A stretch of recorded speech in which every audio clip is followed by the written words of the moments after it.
नमस्कार दोस्तों, ये है भगवत गीता की अध्याय नंबर 5, कर्म संन्यास योग। अर्जुन बोले, हे कृष्ण, आप कर्मों के संन्यास की और फिर कर्मयोग की प्रशंसा करते हैं, इसलिए इन दोनों साधनों में से जो एक मेरे लिए भली भांति निश्चित कल्याणकारक साधन हो उसको कहिए। श्री भगवान बोले, कर्म संन्यास और कर्मयोग ये दोनों ही परम कल्याण के करने वाले हैं, परंतु उन दोनों में भी कर्म संन्यास से कर्मयोग साधन में सुगम होने से श्रेष्ठ है। हे अर्जुन, जो पुरुष किसी से द्वेष नहीं करता है और न किसी की आकांक्षा करता है, वह कर्मयोगी सदा सन्यासी ही समझने योग्य है, क्योंकि राग द्वेषादि द्वंद्वों से रहित पुरुष सुखपूर्वक संसार बंधन से मुक्त हो जाता है। उपर्युक्त संन्यास और कर्मयोग को मूर्ख लोग पृथक पृथक फल देने वाले कहते हैं, न कि पंडित जन, क्योंकि दोनों में से एक में भी सम्यक प्रकार से स्थित पुरुष दोनों के फलस्वरूप परमात्मा को प्राप्त होता है। ज्ञानयोगियों द्वारा जो परम धाम प्राप्त किया जाता है, कर्मयोगियों द्वारा भी वही प्राप्त किया जाता है। इसलिए जो पुरुष ज्ञानयोग और कर्मयोग को फल रूप में एक देखता है, वही यथार्थ देखता है। परंतु हे अर्जुन, कर्मयोग के बिना होने वाले संन्यास अर्थात मन, इंद्रियों और शरीर द्वारा होने वाले संपूर्ण कर्मों में कर्तापन का त्याग प्राप्त होना कठिन है, और भगवत स्वरूप को मनन करने वाला कर्मयोगी परब्रह्म परमात्मा को शीघ्र ही प्राप्त हो जाता है।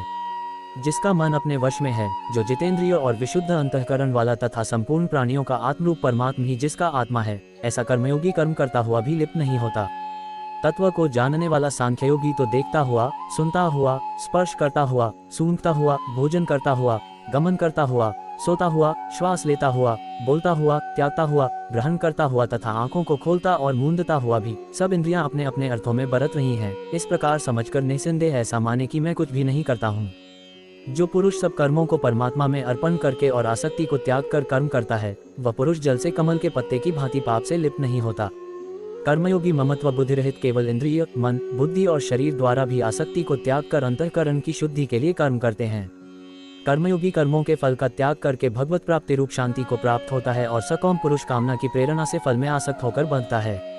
अंतःकरण जिसके वश में है, ऐसा सांख्ययोग का आचरण करने वाला पुरुष न करता हुआ और न करवाता हुआ ही नवद्वारों वाले शरीर रूपी घर में सब कर्मों का मन से त्याग कर आनंद पूर्वक सच्चिदानंद घन परमात्मा के स्वरूप में स्थित रहता है।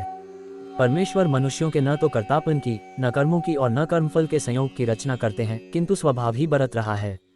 सर्वव्यापी परमेश्वर भी न किसी के पाप कर्म को और न किसी के शुभ कर्म को ही ग्रहण करता है, किंतु अज्ञान के द्वारा ज्ञान ढका हुआ है, उसी से सब अज्ञानी मनुष्य मोहित हो रहे हैं। परंतु जिनका वह ज्ञान परमात्मा के तत्व ज्ञान द्वारा नष्ट कर दिया गया है, उनका वह ज्ञान सूर्य के सदृश उस सच्चिदानंद घन परमात्मा को प्रकाशित कर देता है। जिनका मन तद्रूप हो रहा है, जिनकी बुद्धि तद्रूप हो रही है और सच्चिदानंद घन परमात्मा में ही जिनकी निरंतर एक ही भाव से स्थिति है, ऐसे तत्परायण पुरुष ज्ञान के द्वारा पापरहित होकर पुनरावृत्ति को अर्थात परम गति को प्राप्त होते हैं। वे ज्ञानी जन विद्या और विनयुक्त ब्राह्मण में तथा गौ, हाथी, कुत्ते और चांडाल में भी समदर्शी होते हैं। जिनका मन संभाव में स्थित है, उनके द्वारा इस जीवित अवस्था में ही संपूर्ण संसार जीत लिया गया है, क्योंकि सच्चिदानंद घन परमात्मा निर्दोष और सम है, इससे वे सच्चिदानंद घन परमात्मा में ही स्थित है। जो पुरुष प्रिय को प्राप्त होकर हर्षित नहीं हो और अप्रिय को प्राप्त होकर उद्विग्न हो, वह स्थिर बुद्धि, संशय रहित ब्रह्मवेता पुरुष सच्चिदानंद घन परब्रह्म परमात्मा में एक ही भाव से नित्य स्थित है। बाहर के विषयों में आसक्ति रहित अंतःकरण वाला साधक आत्मा में स्थित जो ध्यानजनित सात्विक आनंद है, उसको प्राप्त होता है। तदनंतर वह सच्चिदानंद घन परब्रह्म परमात्मा के ध्यान रूप योग में अभिन्न भाव से स्थित पुरुष अक्षय आनंद का अनुभव करता है। जो ये इंद्रिय तथा विषयों के संयोग से उत्पन्न होने वाले सब भोग हैं, यद्यपि विषयी पुरुषों को सुखरूप भासते हैं, तो भी दैत के ही हेतु हैं और आदि अंत वाले अर्थात अनित्य हैं। इसलिए हे अर्जुन, बुद्धिमान विवेकी पुरुष उनमें नहीं रमता। जो साधक इस मनुष्य शरीर में शरीर का नाश होने से पहले पहले ही काम क्रोध से उत्पन्न होने वाले वेग को सहन करने में समर्थ हो जाता है, वही पुरुष योगी है और वही सुखी है।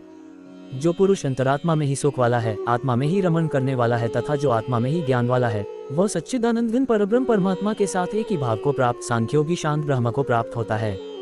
जिनके सब पाप नष्ट हो गए हैं, जिनके सब संशय ज्ञान के द्वारा निवृत्त हो गए हैं, जो संपूर्ण प्राणियों के हित में रत हैं और जिनका जीता हुआ मन निश्चल भाव से परमात्मा में स्थित हैं, वे ब्रह्मवेता पुरुष शांत ब्रह्म को प्राप्त होते हैं। काम क्रोध से रहित जीते हुए चित्त वाले परब्रह्म परमात्मा का साक्षात्कार किए हुए ज्ञानी पुरुषों के लिए सब ओर से शांत परब्रह्म परमात्मा ही परिपूर्ण है। बाहर के विषय भोगों को न चिंतन करता हुआ बाहर ही निकालकर और नेत्रों की दृष्टि को भृकुटी के बीच में स्थित करके तथा नासिका में विचरने वाले प्राण और अपान वायु को सम करके, जिसकी इंद्रियां, मन और बुद्धि जीती हुई हैं, ऐसा जो मोक्षपरायण मुनि इच्छा, भय और क्रोध से रहित हो गया है, वह सदा मुक्त ही है। मेरा भक्त मुझको सब यज्ञ और तपों का भोगने वाला, संपूर्ण लोकों के ईश्वरों का भी ईश्वर तथा संपूर्ण भूत प्राणियों का सुहृद अर्थात स्वार्थ रहित दयालु और प्रेमी, ऐसा तत्व से जानकर शांति को प्राप्त होता है।